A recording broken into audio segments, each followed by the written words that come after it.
Good evening, and thank you for joining us. You are taking a live look out on Mount Bigelow, where you can't see much, but you can definitely see there is some snow coming down. We want to bring in Chief Meteorologist Aaron Christensen, who has been tracking all of this weather all day. Aaron, quite the sight for a lot of Tucsonans who didn't even get to see this during monsoon.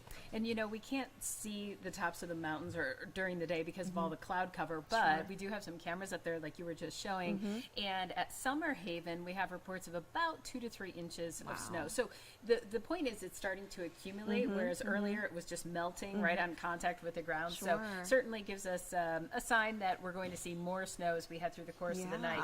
We also have some flood concerns too. So this is going to continue to be a first alert action night and a first alert action day tomorrow as well, Mary. So take a look at our latest radar where you see that kind of curved little line of storms there to the southwest. That's that center of circulation just now starting to nudge its way into Arizona. When we zoom in on southern Arizona, starting to see a few lightning strikes to our south, and that flood advisory continues through 9:30. It does cover a good majority of eastern Pima County, but notice how it's also stretching up into portions of Pinal and as far south as northwest Santa Cruz County. So this simply means you're going to see some standing water on the roads. You're definitely going to notice some ponding water, areas of poor drainage, more of nuisance type flooding as opposed to severe type flooding, but you still want to avoid any of those areas where you can see that standing water in the roads. And this would include the Catalina area, Oro Valley, Marana, Sarita, Green Valley, in through the Casas Adobes area, Drexel Heights, and even stretching as far north as Saddlebrook, as far southeast as Vail, Corona de Tucson, and also for portions of the Pascua Yaqui Nation. So please use extreme caution if you have to head out yet tonight, and common sense would be helpful too.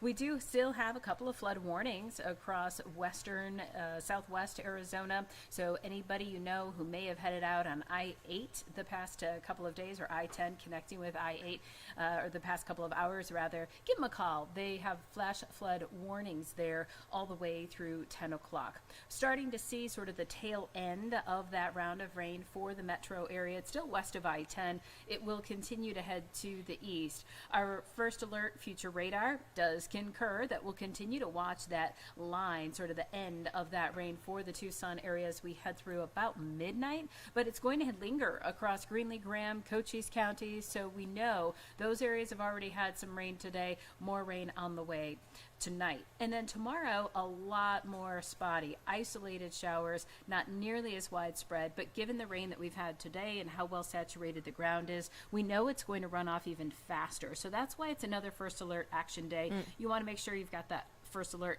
app downloaded on your phone with those notifications turned on. We have now recorded 1 in 1900ths of an inch of rain, so we're closing that divide for the year, and we have broken a record as well. We've broken a 109-year daily rainfall record. Pretty impressive stuff. Absolutely. And more rain on the way as we head through the night. We have a solid chance for rain in Tucson, still 100% come tomorrow. It does drop off to 40%. 30% in Tombstone and Sierra Vista, 50 in Nogales, as well as Sassabee. More rain on the way. We could see another 0.4 of an inch for the Tucson area, maybe upwards of another 0.5 inch of rain. And just another look at that snow that's falling on Mount Bigelow. Beautiful. Isn't that beautiful? Love to see it. I think a lot of people do, even though you can't see a whole lot. We know that there's more on the way as we head through the night, and those temperatures dropping off big time. Tomorrow, a high of 60, then 61 for our Sunday. Christmas Day, though, Mary, will be back to full-on sunshine and 62. So not a white Christmas here in the valley, but if you're lucky enough to be in the mountains, then you're probably going to have that white Christmas after all, with the snow on the ground, not falling. Sure. And, you know, Santa has to make his way in safely, so, you know, having snow and rain might not have been the best option anyway. So what you're saying is this was a perfectly timed storm system? I would say so. All right. I would say so. Well, good. All right. Thank you, Aaron. Thanks, Mary. We're going to leave you with one last live look of that snow coming down in Mount Bigelow. Be sure to join us for 13 News Live at 10 for even more of your weather. Have a great evening.